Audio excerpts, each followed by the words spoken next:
My thoughts on the video today were just to be kind of show you the owl, show you some pictures and video of the owl. Not talk too much, but here I go. I have one tip for you today. Yeah, it makes me wonder. It really makes me wonder. Ooh, I wonder.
Good morning. How's it going? I'm gonna go out on a limb. I hope you're having a great day, but I'm gonna go out on a limb and say I'm having more fun right now. Because I'm in the woods with a great gray owl, and that's one of my favorite things in the world to do. But I had to pull away from the owl a little bit so I could talk. You hear the squirrels barking? It's because there's an owl right there. Anyway, I wanted to back away. My thoughts on the video today were just to be kind of show you the owl, show you some pictures and video of the owl. Not talk too much, but here I go. I have one tip for you today. And it's a tip. I see tons and tons of people doing it.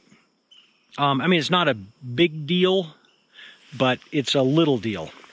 And my tip is for nature photographers, stop shooting in automatic white balance. And the reason being, in situations like this, pretty much everything we're going to photograph in here, and a lot of times in nature, what we're photographing has a ton of green in it. And automatic white balance, if you're shooting in here, it sounds like good in theory. Let the camera figure out what the colors are supposed to look like. For nature photographers, we're shooting so much green, you point the camera at something green and the camera sees all this green and it thinks, whoa, there's this gnarly green color cast to everything. I'm going to add a bunch of magenta in to counter that. So your photos end up looking very magenta, very purple. I see it on Instagram swiping through things. A lot of times, like I follow the hashtag Great Gray Owl because I love great gray owls. And photos of great gray owls, I can tell when people are shooting auto white balance and not adjusting it later in post. And it's like a purple owl instead of a gray owl.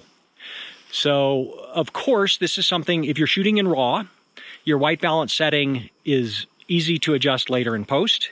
It's extra work to do that, of course. So I figure, why not just get it right in the field, or, you know, closer. And so what I would suggest, like right now, the sun's kind of coming and going. It's still early in the morning, but the sun's kind of popping out through some clouds back there, giving us some light. But right now it's just kind of cloudy with a little bit of weird color cast from the forest fire smoke.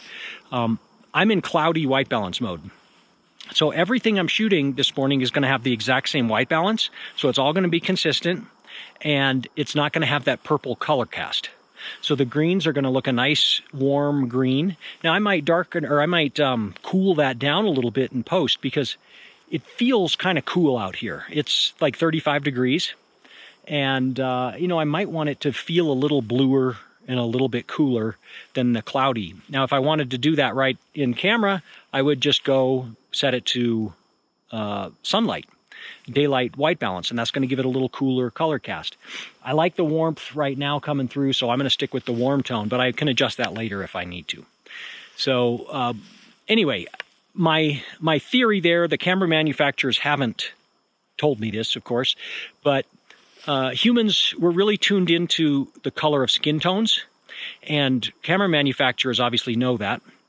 And so my thinking is that they really tune their automatic white balance to give you good skin tones.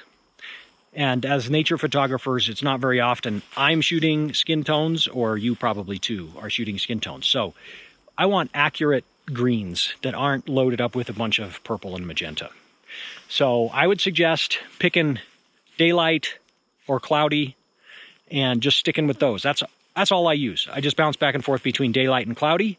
And then if I get some extreme condition where I need something other than that, I'll just fix it later in post.